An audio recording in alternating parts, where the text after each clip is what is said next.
Episode 23 of the You Understood podcast. I'm delighted to welcome Alistair Booth to the studio. Welcome, Alistair. Thanks for having me, Paul. I always ask people to introduce themselves because they have a perception of who they are, what it is they do, everything else. So if you could just, for the listeners, introduce Alistair, I guess, and then we can move on to what you do. Yep, so Alistair Booth, based in Fife, married to Lorraine and two boys, Harry and Danny. So that's me. I love that. You know, not many people do the whole family thing. I love that.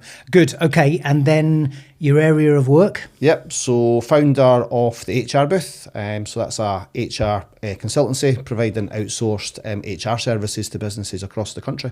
Fantastic. And growing from strength to strength?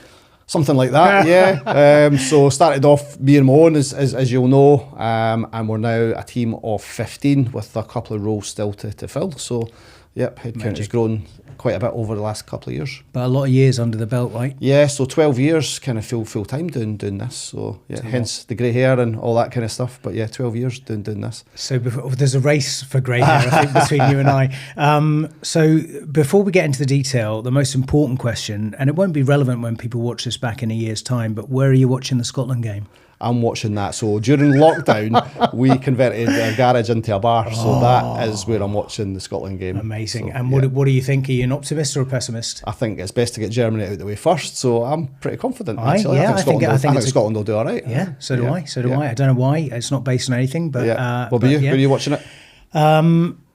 Probably just at home. Yeah. Probably just at home. But I'm really looking forward to that game. Really looking forward to that game. Yeah, eyes of the world on Scotland. So absolutely. Yeah, good. Yep. Okay, so for the benefit of the listeners, particularly around HR, because this podcast is really focused on well-being. Mm-hmm. But let's talk about HR generally before we get into the well-being. So I imagine that in my head, I imagine HR services to be kind of legislative, around compliance, around guidance. Take us through a kind of a typical week or month as a provider of HR services. You know, what does it look like typically, and is that changing over time? Is it evolving, or is it staying largely, stable?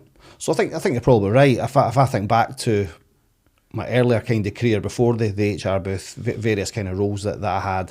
I didn't know at the time, but apparently I had a nickname from one of the centres. So we a multi-site organisation that I worked with, and if I turned up, someone knew they were for the chop. And the nickname I had was the Smiling Assassin. So if I turned up, they knew that someone. So that was a reputation HR has historically kind of had. So hiring and firing and that type of thing. Hard to shake that off as well, right? A little bit, yeah, a little bit. But I think it has evolved.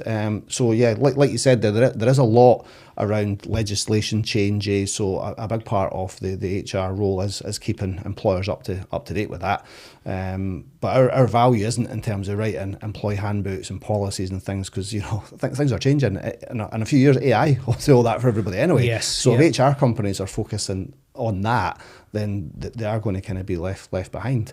And let's face it, employees don't want to see a 100-page employee handbook before they start the business in terms of here's the rules, all the things you can't do. That's for your employer brand, that isn't what an employee is wanting to see. So this is super refreshing, because it's almost like you jump right to the end of the podcast. Right, okay. Because I don't think, and I might be being disingenuous, but I don't think that the world in general and the business world in general has really got their arms around the implications of AI, and you clearly have. So you've obviously got, as part of your core thinking around strategy is differentiation, right? Mm-hmm. How do we move away from that kind of traditional set of services and move into services that are going to be required? I saw something the other day around the ability to just communicate, which we all take for granted, or most of us take for granted, and that's going to be a commodity that just increases gradually over time as things become more autonomous. So the fact that you've got it on your radar, and this is going to sound terrible, I don't mean it to be, but that's really surprising, but it's also encouraging. Okay, no. Do you sense that is similar across the industry? I don't think it is similar across the industry.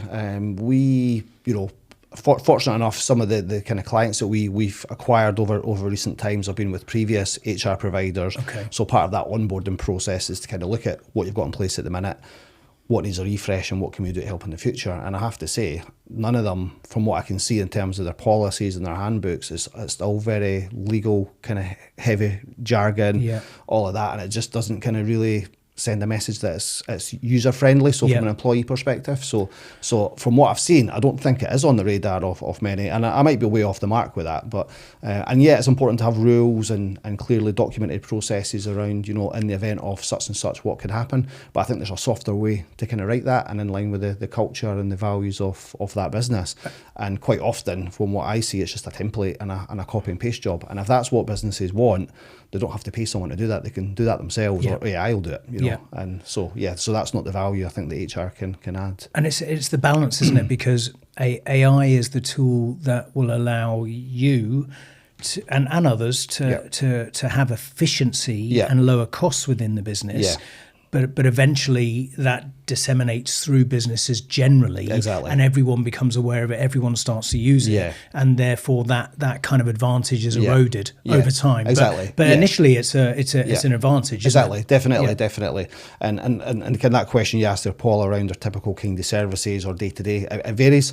So there's a little bit around, you know, helping businesses deal with difficult conversations. And again, that's probably not something that AI can help with. You know, often we see people promoted into manager roles, very good technically or other kind of good skills, but just don't have the people skills to maybe deal with a difficult conversation, giving people effective feedback and that type of thing. And if things do go wrong and they need to take someone through a formal kind of performance management process or a disciplinary process, that's where we can help. So there's still a lot of that we kind of deal with on a day-to-day basis. And then I suppose a sign of the times at the minute, you know, some businesses kind of struggling. There's a lot of kind of restructuring and redundancies. So what we're doing is helping businesses manage that process fairly. You know, and keeping in mind as well their employer brand and reputation, because you don't want to do something badly that impacts, because, you know, things won't be like this forever, so it might change. So you want to make sure you're treating people properly so the rest of the workforce can see that, but also any future candidates. And I guess the third part of that is making sure that the employer is protected, that they're not going to be, you know, taken to an employment tribunal and everything that goes with that. So a lot of our work is around the kind of redundancy side of things as well, that kind of comes and goes, but we're doing a bit of that at the minute. It's a minefield.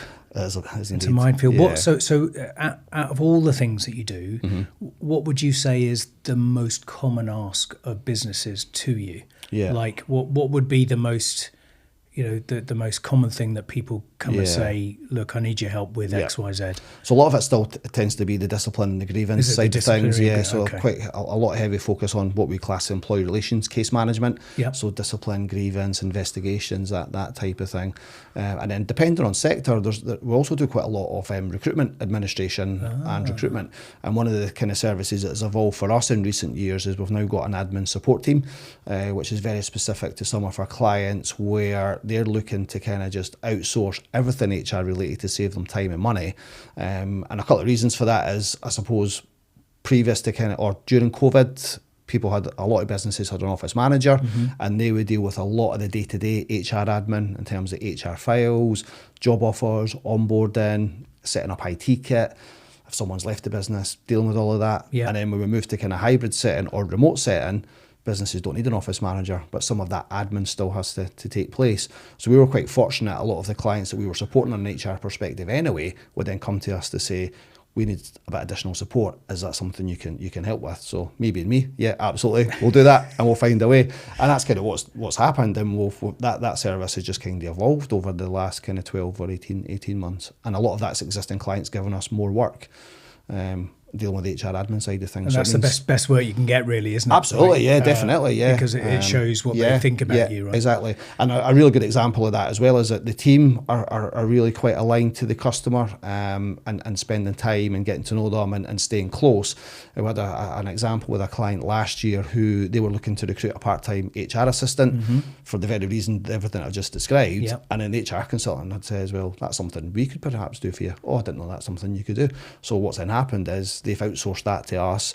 We've been able to add a team member to support that, and that's kind of grown since then as well. And it saved them the headache that, you know, if they employ someone to do that, 6 weeks of the year they're on holiday, yeah, they've probably got sickness and all that kind of thing. That becomes our problem. So they've left that to us. Much more efficient, right? Absolutely, yeah. So are there any other advantages from a consumer of the services perspective? Are there any other advantages to having HR dealt with independently versus, you know, maybe considering bringing it in-house? So costs clearly is one, but is there something around that independence piece? Or there's probably two factors with that. So I suppose with our team, the value is, I mentioned a team of 15. We've got expertise at HR consultant level, HR advisor and HR admin. So there's a depth and experience in the team. Whereas if you've got one person in a standalone HR advisor, HR manager role, probably quite limited in their knowledge and experience, and that's no disrespect to them.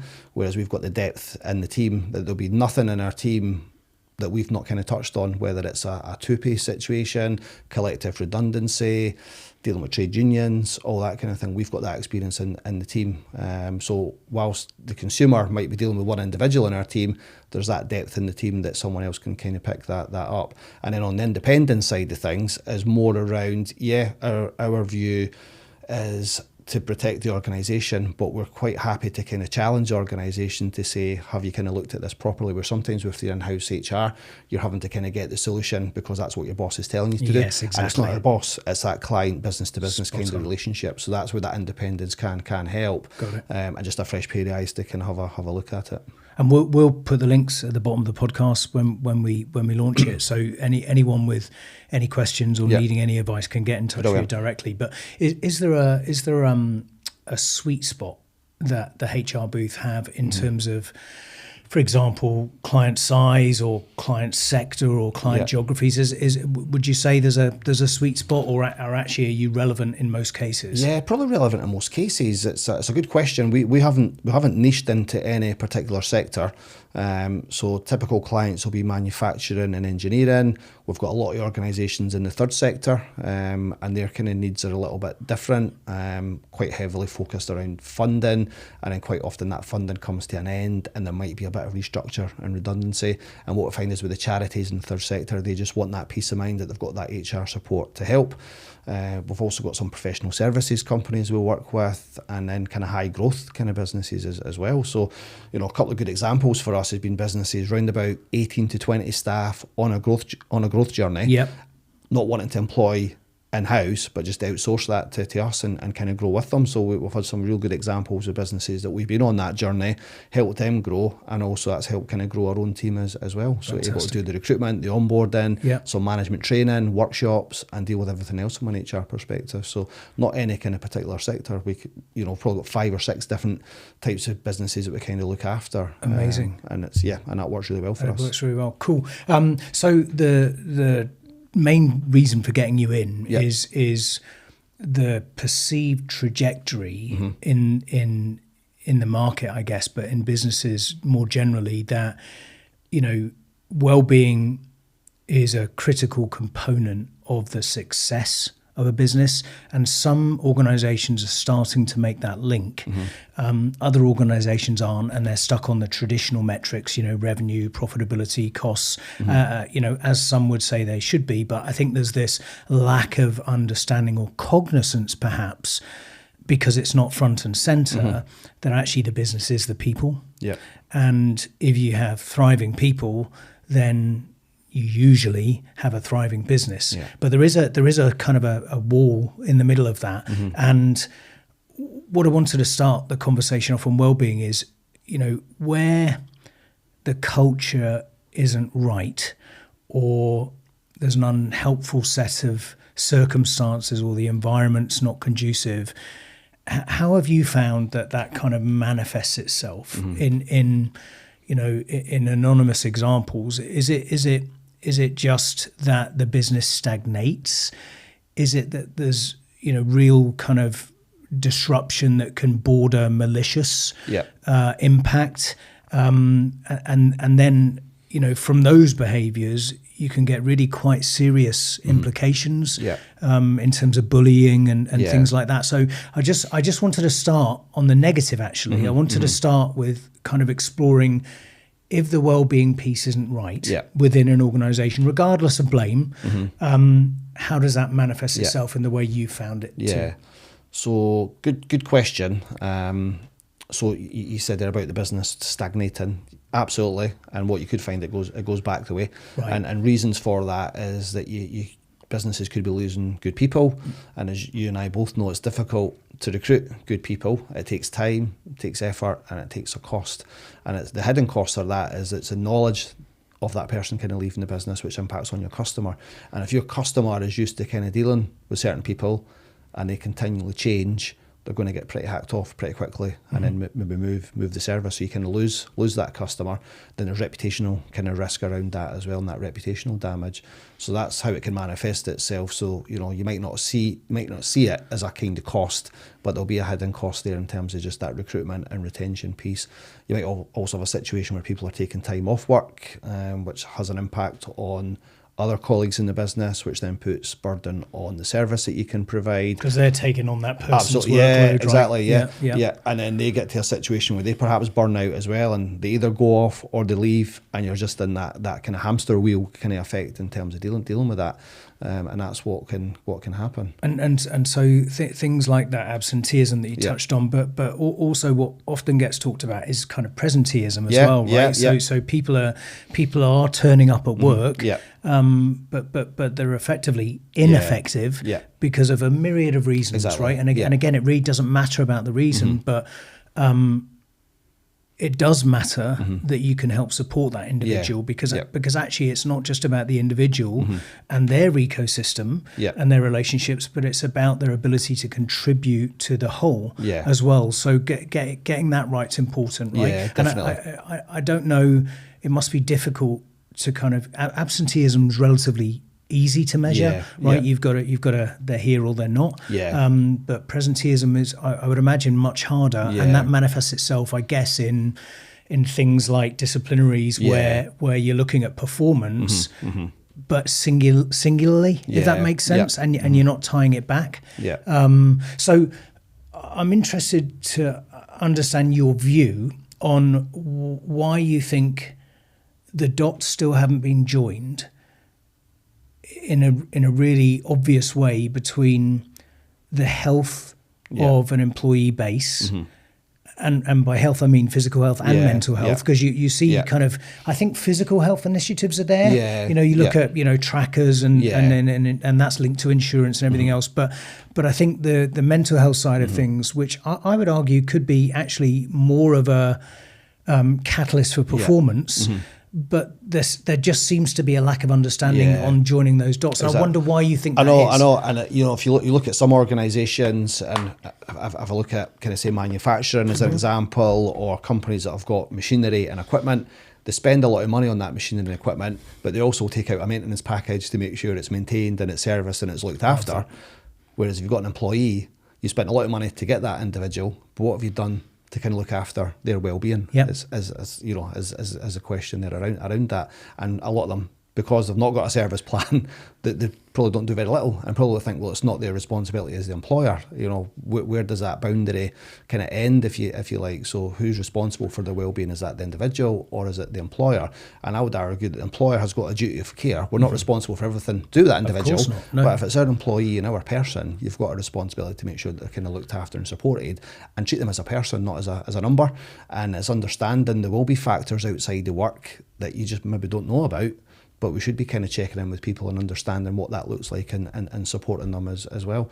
And I think a lot with kind of hybrid working and remote working, there's a situation where people perhaps socially aren't interacting with others because they're sat in their flat, sat in their bedroom, sat on Zoom, Teams calls all day, and perhaps not got that kind of social interaction, and perhaps haven't got that social interaction outside the work as well. So they become quite lonely, quite isolated, and maybe find it difficult to kind of build relationships. So we have an onus to kind of look after these people and create a platform where they are kind of supported and kind of looked after, and put wellbeing strategies in place to make sure that is all where it needs to be. And kind of shameless plug, and I don't normally do this, but from a you understood perspective, I think being transparent about the emotions that exist within an organization. I think you touched on it doesn't matter where those things have come from, but the point is they still exist. They're still there, right? So it doesn't matter whether those moods or emotions have come from, you know, your relationship with your partner or your family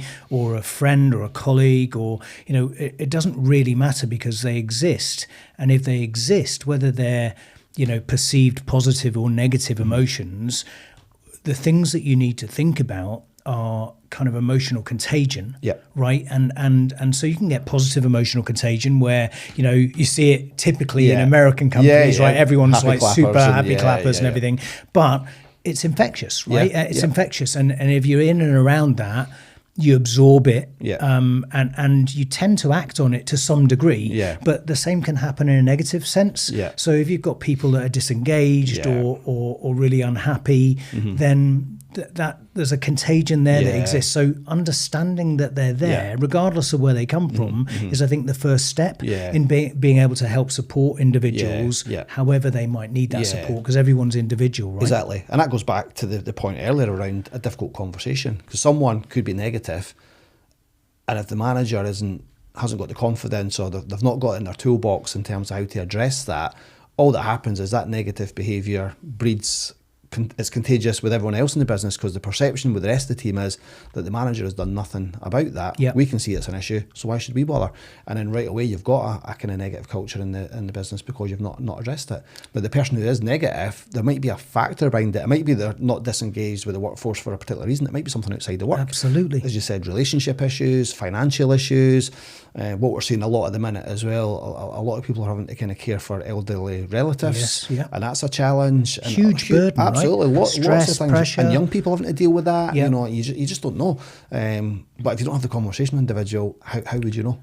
You touched on a really important point there, I think, as well. So there's two things here at play I wanted to get your view on. So number one is transparency, and if I'm right, and you'll be closer to it than me, so I might be completely wide of the mark, but my belief is that most organisations are conducting kind of well-being surveys on, you know, an infrequent basis. So they, you know, the typical one is an annual one or biannual, and the better ones might do that more often, right?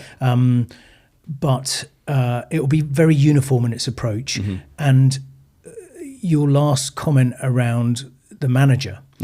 So for me, that's around kind of where does the responsibility lie for somebody's well-being? And it's subjective, right? Everyone's going to have a view on it, and everyone's going to think they're right.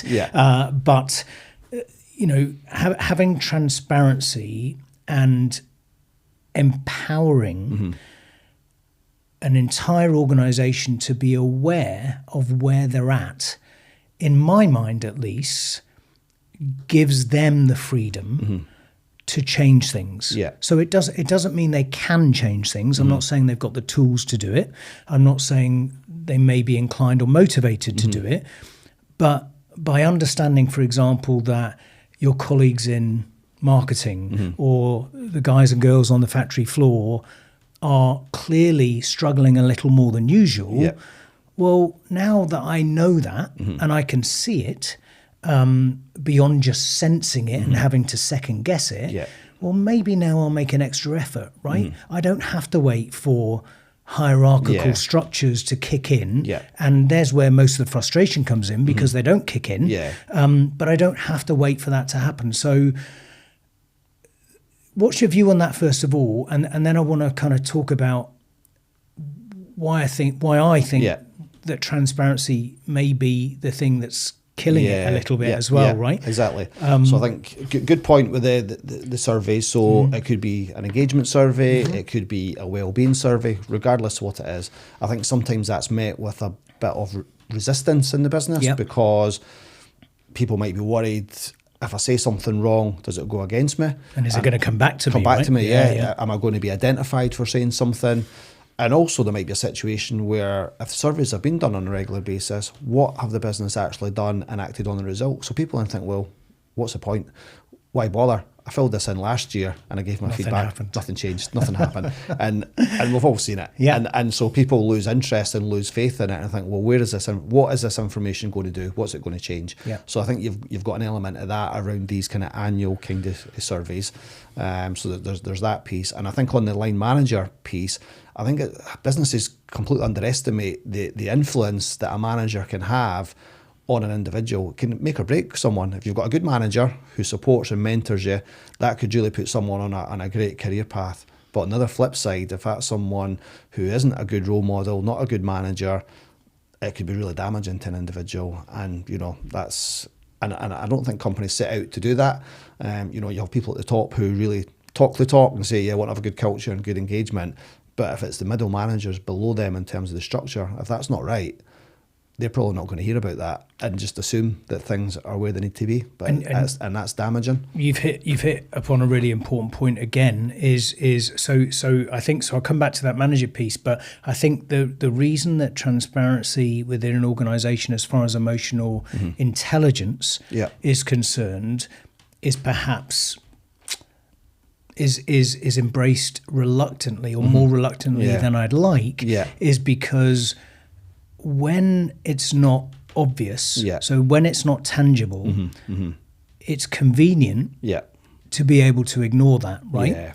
But when you can see that an organisation's trajectory is going the wrong way from a well-being perspective, or when you can see a particular team or location within your organisation struggling, then there's nowhere to hide on that, right? So now you have accountability, and I'm putting one and one together and making three, maybe, right? But now I've already got all this accountability, I've already got all this responsibility, and now you give me another dashboard where now I know and it's evident to everyone that this team needs help and support. Now I've got to add that to my list, right? So there might be some reluctance there. I don't know whether you agree. Totally, and I think some businesses, or most businesses, I think the KPIs the manager set, you touched on earlier, Paul, was around profit, sales revenue, all these kind of KPIs, all the kind of harder stuff. There's probably no measures in place around, say, staff retention or well-being or the engagement survey scores, all of that's just not there.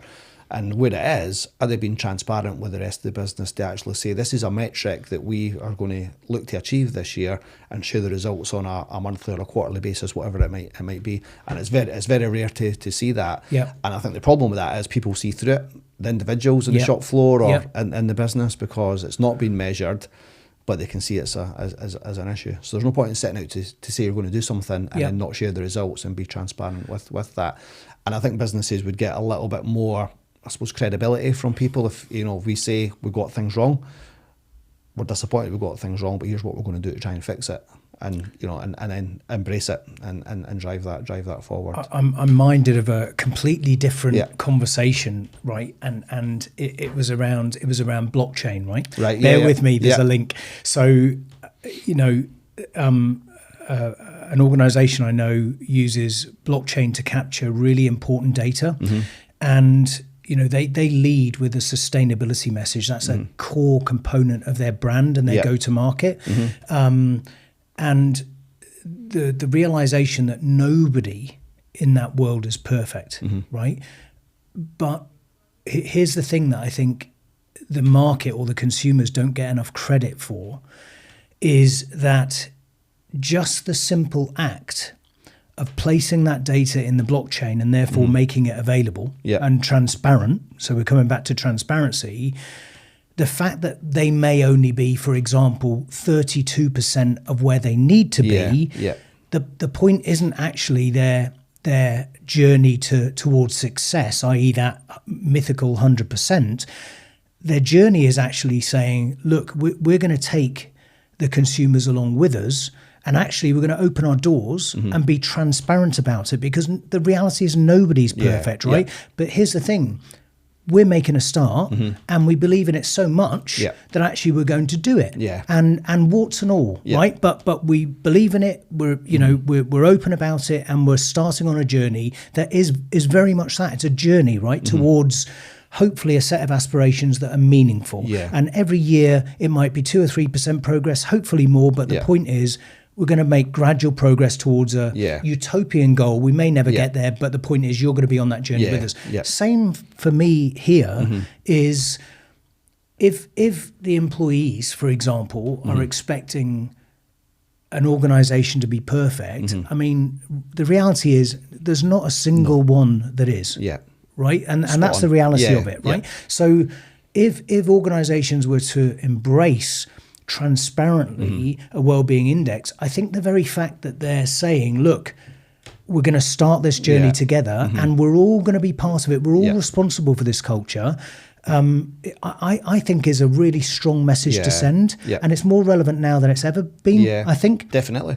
And especially at the minute where it is so difficult to attract and retain people, companies aren't going to put on their website about the issues and the challenges they've had, but why not? Put it on. Why not? Absolutely. Because if I'm a candidate, I'm looking at it and thinking, well, they're being honest and transparent.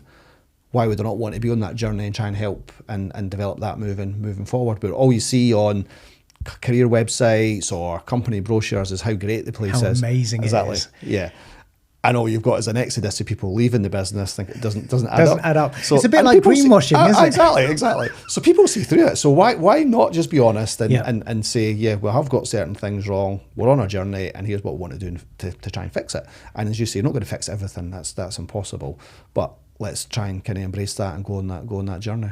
The other area I think it may be able to help is something you previously mentioned as well, around kind of middle management and the executives, for example, in a traditional corporate environment, the executives being fed a narrative by middle management that actually isn't an accurate reflection of what's going on the ground. So this is why I talk about empowerment, because if you give a tool to the employees, and clearly every tool can be, abused, right? So that's a given. Let's get that out there. But the point is, if you give a voice to the employees and they can be authentic in the way and really believe in the journey on the well-being side, then the executives now have a transparent dashboard where, though it's not prescriptive, they're getting a live heartbeat of how an organisation is feeling hour by hour,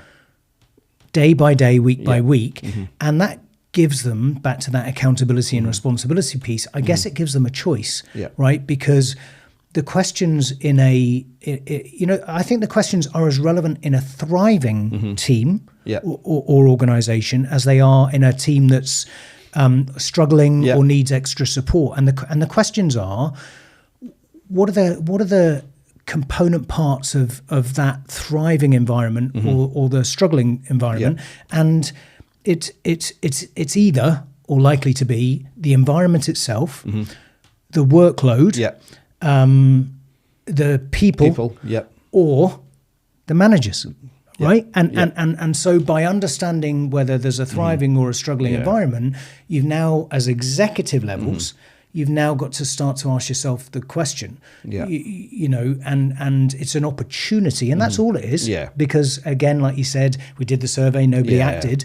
So that's the danger of doing this. I think if you're going to do it, you've got to do it. But it gives an opportunity for further exploration and, at the very least, actual communication and collaboration between executives and employees to get a different view on it. Exactly. And, town halls and briefings, etc., are all great, but are really people going to speak up in some of these scenarios if their line manager is present, for example? So, like you say, there has to be some other kind of forum to capture that information. And as long as it's anonymous, I think that gives some form of protection to anyone that's able to... And also the organisations that can do it well. If you've got the executives who are visible in the business and on the shop floor and wherever that might be, and having these conversations, if that trust exists, people will be quite forthcoming because they know there's not going to be a negative consequence in raising something that the executive maybe doesn't know about. Spot on. So in terms of evidence that exists today, whenever you're brought in as an organisation, a HR organisation, I would imagine that a lot of the time on your side is actually spent trying to gather evidence to understand, you know, how this situation has occurred in the first place, and you must be faced with a really tricky situation because I'm sure you'll be getting fed multiple narratives. Yeah. So your ability to get to the heart of the matter, I would say, is really quite important, right? Yeah, definitely. Yeah, and it's difficult as well for some, you know, businesses in terms of how do they give feedback and monitor some of that, and, you know, if they were doing regular check-ins with people, one-to-ones. Again, a lot of businesses are stuck in the dark ages with that around the appraisal process, and it's too cumbersome and, you know, too long-winded, and they just don't do it. But what people need is just observational, regular feedback. You don't have to sit down once every 6 months or once a year to review the objectives that are probably not relevant anymore, and just give regular, ongoing feedback, you know, over a coffee or on the shop floor, general kind of conversation, but get to know your people. It's almost become process for process sake. Absolutely, yeah, exactly. And it adds no value. Managers don't do it because they have a million and one other things they need to do, and just see that as something that isn't a priority. Whereas remove all of that and have something that's a little bit more simpler, observational, regular kind of feedback, and give them the tools to do that and speak to people. They might find out that, you know, Jimmy's got a bereavement in the family and that's how he's been underperforming, or Jeannie's got a bad back and that's how she can't make as many widgets, or whatever it might be. But having the conversations on a regular basis, rather than just looking at the hard stats around Jimmy's been off quite a bit recently, or Jeannie's not made as many widgets as she used to. Like, do we need to then look at exiting her? And we come in and deal with that sort of thing. And it's kind of, you ask these questions, well, what have you done? And a lot of time it doesn't exist, or you get fed a narrative, and when you face into it, that's not the case. I don't envy you, I've got to say. I don't envy you. So one of the other things I wanted to touch on today was the impact of events, and I wanted to start it in a quite light-hearted way, right? So if we think about, and this is common to all organisations, the Christmas party. Yeah, okay. Right. So if we think about events that are regular and recurring like that, okay, it's once a year, right? But it can cause mayhem, right? In the HR world, I'm sure. And I'm sure there are like huge stories around that, right? That you could bring to the table. But the point is actually quite serious, because again, thinking about the tool, if you're able to measure the impact, whether that's a positive impact or a negative impact, or an apathetic one, quite frankly, whether there's been no impact at all, but of regular events within a business. So, for example, new hires, or actually conversely, people who've been in the business for 10 years, 20 years, and suddenly decide to leave or to retire. What's the impact on the team?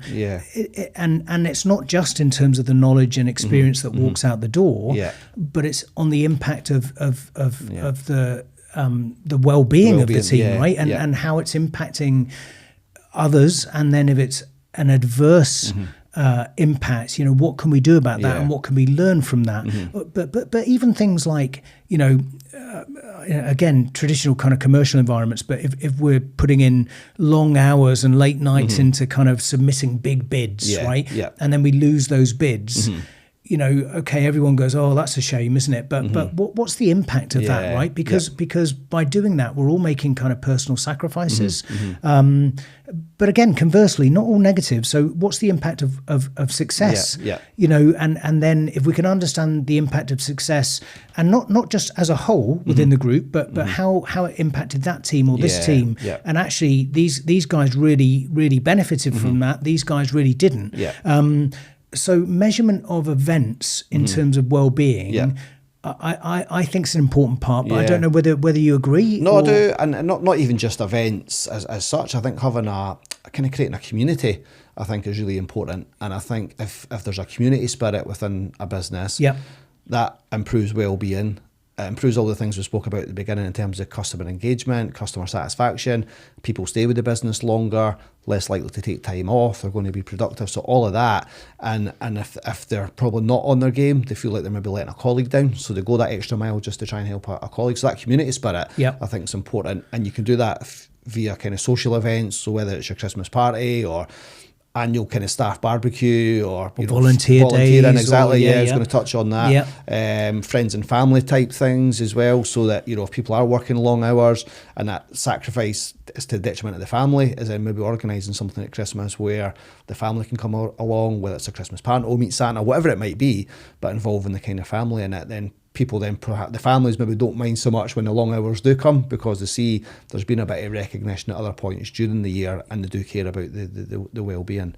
So I think that's important. So events are important, but I think just having that community spirit within the organisation and creating that kind of culture of community, because I think you said earlier, it's contagious, that if you've got personalities in the business who are of a view where they've got a positive attitude, that is quite contagious. And I think the danger can also be, if one of the two people did leave, it could lower the tone in the business. So kind of creating that positive community culture is really important. And I've seen it with kind of hybrid kind of working coming out of COVID and finding new ways of kind of working, and I've even seen it in our own business, having the office. I think there's a bit more camaraderie, there's a lot more banter, there's collaboration, and people enjoy being in the office, because I think we're all kind of social animals to a certain extent, and you just kind of see that thriving quite a bit. And I've seen that in other companies that we kind of work with. So that community spirit is important, and I think the individuals in the team drive it. I think the leaders have got to create a platform that allows that to kind of thrive, if you like, but ultimately it's not leaders that set the culture as such. People in the team kind of do Absolutely. that. I think we set the tone, yes, if you like, but ultimately the people drive the culture in the business with ideas and the suggestions and the things like that. I love that. And then I think, again, through that empowerment, you talked about ideas. Mm-hmm. I think if you feel supported, if you feel listened to, you're far more likely to contribute. And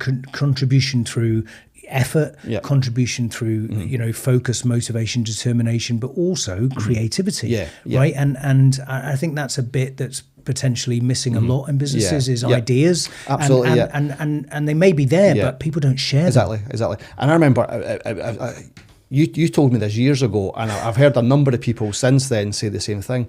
If you're going to employ people better than you. Why not? All day long. Why are you going to employ people just to do the same, or you're paying people a job to do a good job, and it drives the business forward. So why would there be someone who is not as good as you, and is just going to be the same in terms of your personality traits? So employ someone who's better than you and do the stuff that you don't like doing, and let that kind of thrive. And the businesses that we work with, that works really well. That's what they do. And you were the first person I heard say that years ago, and I've heard that many a time since, and it's so true. I think one of our objectives, again, is you understood, is to tease out the unseen. So not to deliver it in a clinical way that determines what the health of an organisation are. It's not about that. It's about the empowerment of the workforce, the cognizant and self-awareness that well-being is important and that we all contribute to it, but it's a guiding principle, I guess. It's a guiding light. So it's not prescriptive. It's not. It doesn't even need to be that accurate. It's about setting, to your point, setting a tone. And I think if people feel part of it, the benefits, again, talk about removing that wall. The benefits are massive, potentially massive, not just in terms of differentiation, but innovation, collaboration. Absolutely. I mean, it just goes on and on and on. And I think over time, I'm seeing this, and COVID helped to accelerate this, but I'm seeing this kind of erosion of the line that existed between work life and personal life, and the two never touched each other. When I was growing up, those two worlds were independent, separate, and just never touched each other. And now there's an understanding that that guy or girl that leaves for work and has all of the challenges of family and friends and relationships and all of that. They go to work, they're the same person, right? They're no different. They don't put a different hat on. They may have a different focus because they're being paid to do a job. But the point is, I think we're slowly starting to recognise that we're humanising business. Right? I think that's the key point. We're humanising business, and I don't think that's a bad thing. I think it's a really good thing.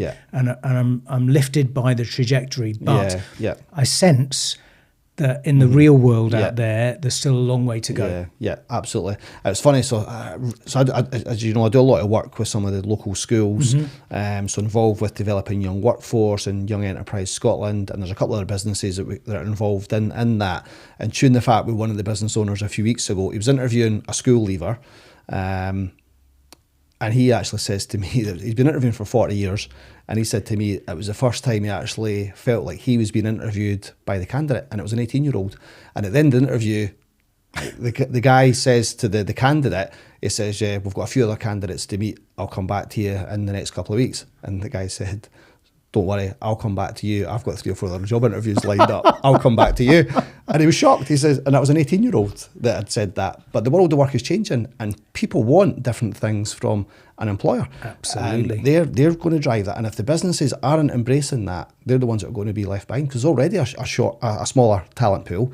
And if they keep doing what they're doing and they don't embrace it, that talent pool is going to be even smaller, because candidates aren't going to go work for these types of organisations. Yeah. And I'm going to use a word now that isn't actually accurate in terms of the description, but I do think the power base is definitely gravitating towards the workforce. It very much used to be in the hands of the employer, and that is I've experienced that myself. It's very much changing, and so the point is now, I'm reiterating really what you said, but it's crucial, isn't it? Unless businesses recognise that and cotton onto it quickly, the talent is going to walk on by the window, isn't it? Definitely. Already seeing, so manufacturing traditionally still do 39, 40-hour working weeks. Nobody's wanting to do that. You've got businesses traditionally doing 37.5 hours. People don't want to do that. They want to do a 4-day week, or have the choice to do a 4-day week, 4.5-day week, or be flexible with their hours to fit in with the needs of childcare, or if they want to go to the gym in the morning because that's when they're at their best and they're more productive in the evening, who's to stop them? Absolutely. I've seen it with one of my marketing people in the past saying that they're more creative in the evening. So it's like, we'll start later in the morning if you want to work in the evening. That's fine. I don't mind, as long as the job's done. It's about the results, isn't it? Exactly. But a lot of businesses don't embrace that, and they don't have that trust and people to do it, and they're the ones that are going to be left behind. And I guess that the penny will only drop when plays itself out. Exactly, when the competition's got the best talent, and I think, why is not? Where did we miss a trick there? Good. Okay. I can't thank you enough. I've thoroughly enjoyed the conversation. Yeah, me too. That was good. Before we wrap up, though, I always ask. So, a bit of advice from you, if you were to try and simplify it, if organisations out there were having challenges, particularly with the well-being of their staff, but any other challenge as well, what would be, and apart from give us a call, which is clearly obvious, right? But what would your kind of really high level advice be? Like, should they jump in? Should they seek independent advice? Should they try and get involved and preempt things? Like, what would your overall advice be? I think it would be ask the questions of people in the business and then listen, and then make a decision what they need to do with it. But I think go in with an open mind and then listen, and quite often people just want to be listened to, so do that first, and then if it's a call to me, great, or if it's someone else, then fair enough. But I think facilitate the conversation and just listen. Great advice. Alistair Booth, thank you so much. Great, thank you, Paul. Cheers.